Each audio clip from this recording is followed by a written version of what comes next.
तानसेन अकबर के दरबार के नवरत्नों में से एक थे। वे अपने समय के मशहूर संगीतकार थे। ऐसा कहा जाता है कि जब तानसेन मेघ मल्हार गाते थे तो बारिश होने लगती थी।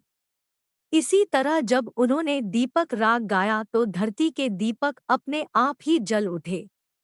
एक दिन अकबर ने तानसेन से कहा, मैं तो उस संगीतकार का संगीत सुनना चाहता हूँ जिसने तुम्हें संगीत सिखाया है।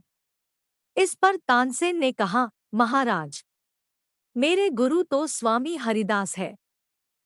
वे तो आपके दरबार में आएंगे नहीं, क्योंकि मेरे तरह वे आपकी नौकरी में नहीं हैं। वह जंगल में एक झोपड़ी में रहते हैं।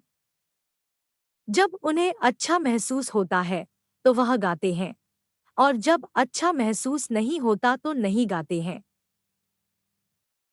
बादशाह अकबर ने कहा कि अगर वे यहाँ नहीं आ सकते तो हम उनकी झलक देखना चाहेंगे। जब वे हरिदास की झोपड़ी में पहुंचे तो देखा कि वह झोपड़ी के बाहर चुपचाप बैठे हैं और उनका वाद्य यंत्र पास में रखा है। बादशाह अकबर ने कहा, तानसेन, क्या अब आने के बाद भी हम हरिदास जी का संगीत सुने बिना ही लौटना पड़ेगा? तानसेन ने कहा, मैं कोशिश करूंगा। थोड़ी प्रतीक्षा कीजिए। तानसेन ने गाना शुरू किया। थोड़ी ही देर बाद जानबूझकर तानसेन ने जरा सी गलती कर दी। इस पर उनके गुरु हरिदास ने तत्काल टोका और कहा कि तानसेन, इस तरह मत गाओ। और इतना कहकर स्वामी हरिदास ने खुद ही गाना शुरू कर दिए। उनके गायन में तो गजब का जादू था। बादशाह अकबर तो हरिदास के संगीत में पूरी तरह खो गए थे।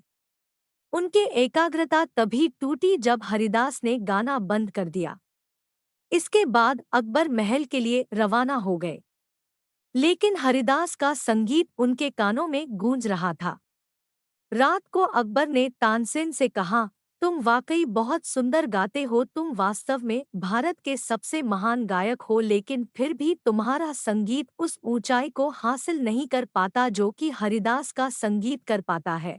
तानसेन ने हाथ जोड़कर कहा, महाराज, गुरु हरिदास जी और मेरे बीच एक बहुत बड़ा सा फर्क है कि मैं अपने राजा के लिए गाता हूँ, जबकि गुरु हरिदास जी तो केवल ईश्वर के लिए गाते हैं।